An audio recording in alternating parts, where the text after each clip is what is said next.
Hello, I'm Jonasz Rewiński and this is Military Mind. Armed conflicts, defense and security, land, sea and air. We've got you covered. On Monday morning, Russia launched nearly 150 drones at Ukrainian cities, causing widespread destruction of civilian infrastructure. In the northern city of Chernihiv, falling drone debris damaged numerous apartment buildings, injuring 3 people. Russia also struck Okhtyrka in the neighboring Sumy region. According to emergency services, drones hit the roof and outer wall of a multi-story residential building. While extinguishing the fire, rescuers evacuated 35 residents. Regional authorities reported 7 injuries. In the Dnipro region, another 5 people were wounded in overnight strikes. Now, moving on to the battlefield. On the morning of the 7th of December, Russian forces carried out a missile strike on the Chernihiv dam in the Kharkiv region, targeting the supply route towards Vovchansk. Traffic across the dam has been halted. Russian military bloggers claimed this roadway was a key Ukrainian supply line in the area. Ukraine's military, however, said they were fully prepared for the possibility of severe damage to the dam. The 16th Army Corps, operating in this sector, confirmed that backup logistical routes had long been planned and were already in use, ensuring uninterrupted support for Ukrainian units. Meanwhile, analysts at the Institute for the Study of War note that Russian forces have been unable to replicate in other sectors of the frontline the successes they achieved in the months of air interdiction operations around Pokrovsk. The Institute assesses that Russia can likely concentrate enough resources to achieve significant progress in only one operational direction at any given time. In more positive news for Ukraine, forces of the 67th Separate Mechanized Brigade confirmed the liberation of the village of Okhtyrka in the Dnipro region. Russian sources previously claimed to have captured the settlement on the 21st of November. Now, returning to Southeast Asia, where on the 8th of December, Thailand launched airstrikes on Cambodia following renewed clashes along the border. Both countries accused each other of violating a ceasefire agreement brokered earlier on by US President Donald Trump. Thailand's Air Force said Cambodia had mobilized heavy weaponry, repositioned combat units, and activated support forces, actions Bangkok described as escalatory. At least 1 Thai soldier was killed and 8 more were wounded in the clashes. Cambodia's Ministry of Defense countered that Thai troops attacked its forces at 2 locations at dawn following days of provocations. Cambodian officials claimed their troops did not return fire. Previous border clashes occurred back in July, days after 2 Thai soldiers were killed by landmines. At that time, Thai F-16s also carried out airstrikes on Cambodia.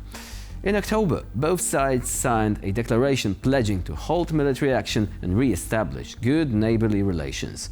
Thailand agreed to release 18 Cambodian prisoners of war, while Cambodia committed to pulling back heavy artillery from the border. Ukrainian FPV drone operators captured rare footage of a Russian Zala-16 reconnaissance drone performing sharp maneuvers in an attempt to escape its pursuer. This behavior clearly indicates that the drone was equipped with a rear-view camera, allowing the operator to see the attacking FPV directly behind him and take steps to avoid a collision, although analysts say that the drone may have also used AI to initiate evasive maneuvers.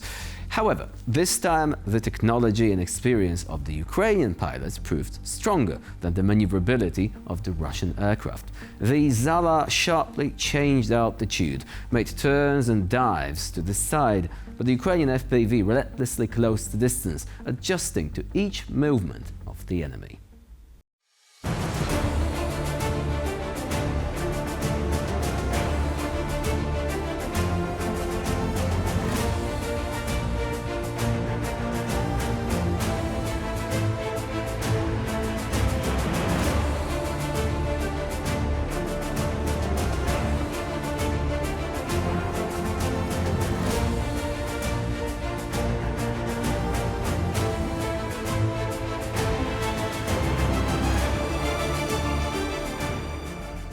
A very slippery customer there, but I guess 3rd time's the charm.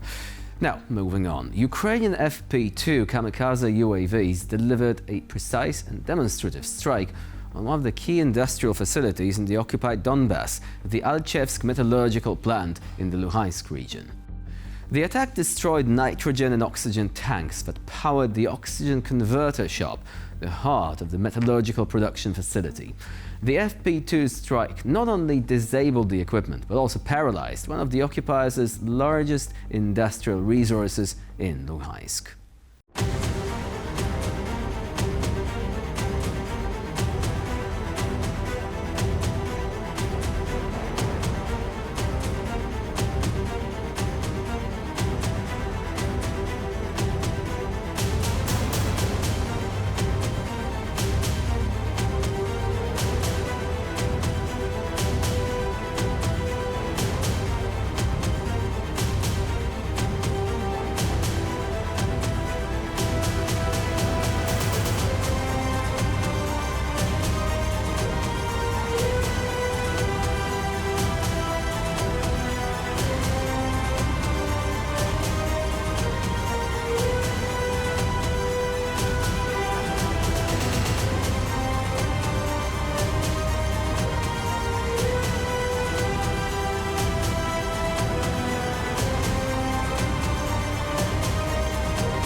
This, of course, has been Russia's main dilemma recently. So many industrial facilities in occupied territories and in Russia itself, literally impossible to place air defense systems around every single one of them, which allows Ukrainian drones to sneak in, slip through the net and deliver devastating blows to the Russian capability of waging the war. Now, Ukrainian operators captured a rare and telling moment of modern warfare recently. An interceptor drone tracking a target suddenly identified another Ukrainian interceptor, and that interceptor actually has managed to break ahead and effectively steal the kill, destroying the enemy UAV first. The camera of the first drone captured how the second Ukrainian interceptor rapidly approached the common target, sharply veered off to the side, performed an interception maneuver, and ended the chase with an explosion.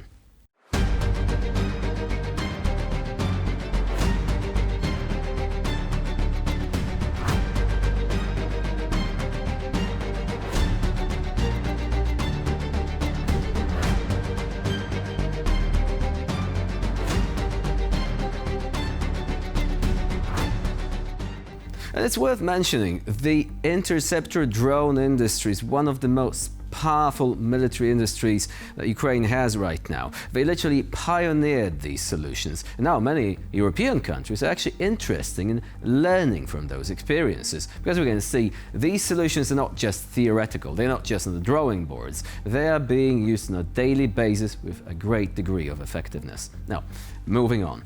Ukrainian soldiers have recently encountered a dangerous trap of a type that Russian operators are increasingly often leaving on roads and in open areas. While moving towards their objective, a group of fighters noticed an enemy FPV drone lying in wait in the middle of the road, motionless, disguised as an abandoned device. Now, such drones are an example of the new method of remote hunting. They are launched but not activated immediately. Instead, the device just lies somewhere motionless after landing, waiting for the moment when the target is nearby. And then, the operator can instantly bring it into the strike trajectory. This time, Ukrainian soldiers recognized the danger in time and immediately opened fire, destroying the drone before it could take off or explode. Привет, пи***.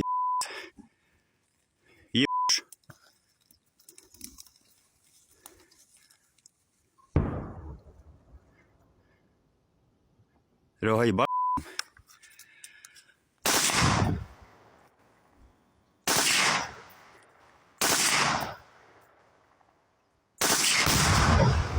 Ух, хорош!